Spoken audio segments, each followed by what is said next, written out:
Mirdita. Sot dua të denancoj qëndrimin cinik të pashpirt të qeverisë Edi Rams ndaj shtresës më vulnerabël, më të dëmtueshme, që është shtresa e pensionistëve shqiptarë. Rritja stratosferike e çmimeve e ndikuar thellësisht nga kriza energjetike. Ka goditur dhe godet çdo ditë e më shumë këtë shtresë të mashtruar, të injoruar në shkallë ekstreme nga qeveria. Spari do të theksoj se skema e bonusit e përdor në zgjedhjet e 11 majit. Pas zgjedhjeve faktohet një mashtrim i vërtet. Kanë kaluar kaq muaj dhe pensionistët nuk kanë marrë 100 dark nga fondi i depozituar në Bankën e Shtetit prej 220 milion eurosh para të pashpenzuara gjatë vitit 2025. Sipas vendimeve të qeverisë dhe premtimeve, ato do të disbursoheshin si bonus pensionistëve. Asnjë 100 dark nga ky fond gjersot nuk është disbursuar. Çka do të thotë se ai po përdoret nga qeveria për qëllime të tjera dhe po ruhet që t'u jipet në fund të vitit. Pra, nuk po ju mundësohet pensionistëve të përballen me çmimet stratosferike që rriten nga java në javë nga muaj në muaj. Së dyti, skema e bonusit është një mashtrim pasi në këtë skemë mbi 45% e pensionistëve nuk marrin asgjë ose marrin therrime. Marrin 2 kg domate në muaj apo 3 kg tranguj. Faktikisht bonusi që përfitohet sipas kësaj skeme përjashton pothuajse tërësisht të gjithë pensionistët invalid me pensione invaliditeti, pensione jo të plota dhe me radhë. Kështu që çdo ditë jeta e pensionistëve bëhet më e vështirë. Në qoftë se kemi parasysh sot çmime që s'kan ekzistuar kurrë në tregun e zarzavateve. Treg në cilin 1 kilogram domate shitet të paktën 7 herë më shtrejt se sa të shitej 7-8 vite më parë. Pra, kjo bën që kjo shtresë prej 750.000 qytetarësh të ndjej pamundësi dhe vështirësi të mëdha ditore për ushqimin e vetë.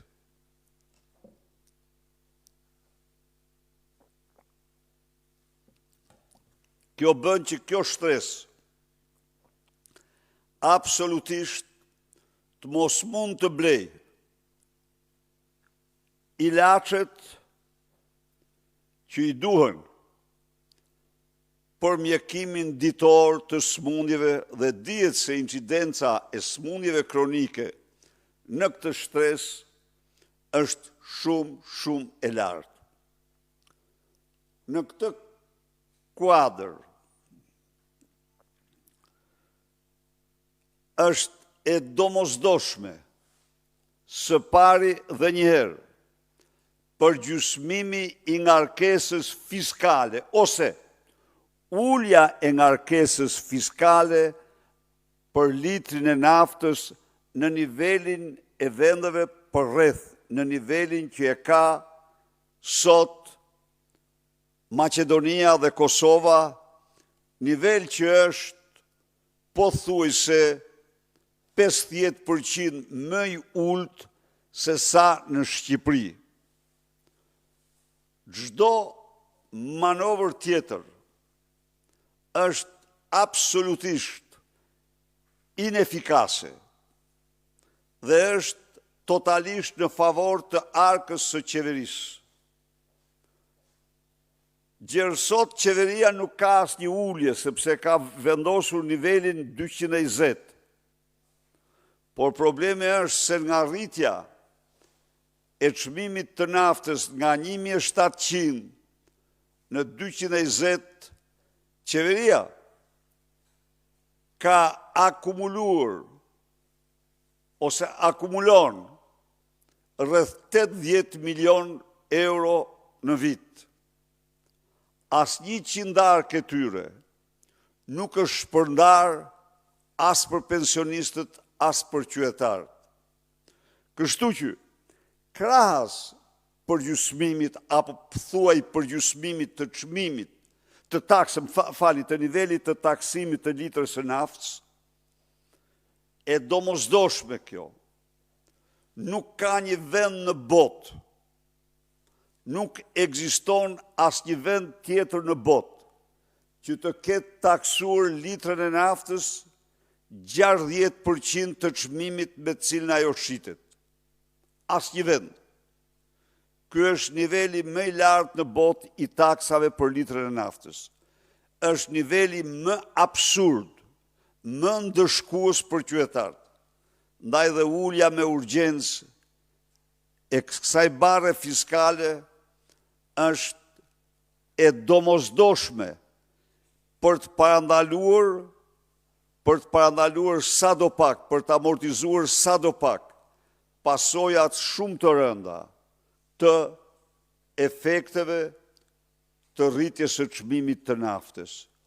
Përveç kësaj, është e domosdoshme që shtresat në nevojë, bizneset e vogla, të marrin kompensimin e tyre për rritjen e çmimit të naftës, një kompensim i cili i mbron, u jep mundësi pensionistëve të vazhdojnë jetën e tyre dhe u jep mundësi bizneseve të vogla të përballojnë rritjen e çmimeve, të mos falimentojnë.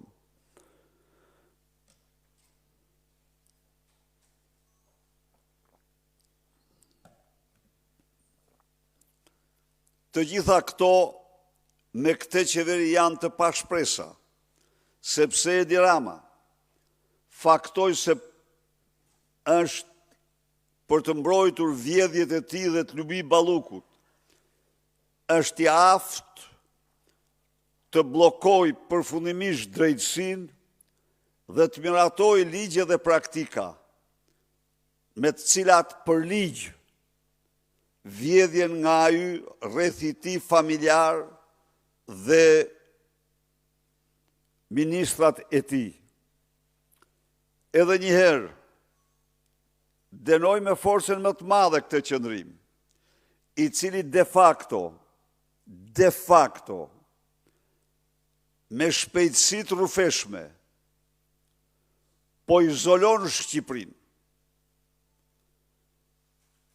Janë në 4 mbledhje të Këshillit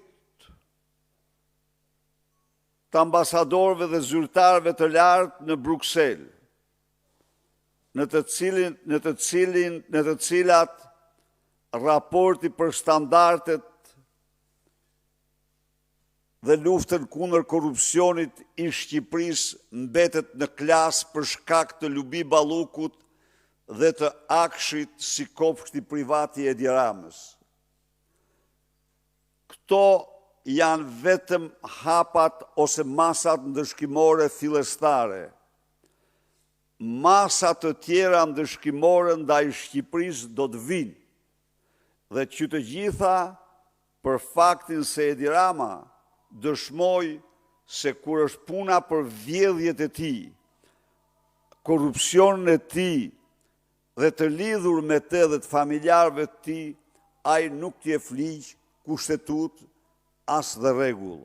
Ndaj dhe me këtë rast ju bëj thirrje qytetarëve shqiptar me datën 17 prill, është dita e tyre, është ora e tyre, të mlidhemi në Tiranë në kryengritjen më të fuqishme paqësore për të treguar vendin këtij regjimi anti-shqiptar, këtij regjimi që po vjedh shqiptarët sa asnjë qeveri tjetër në histori.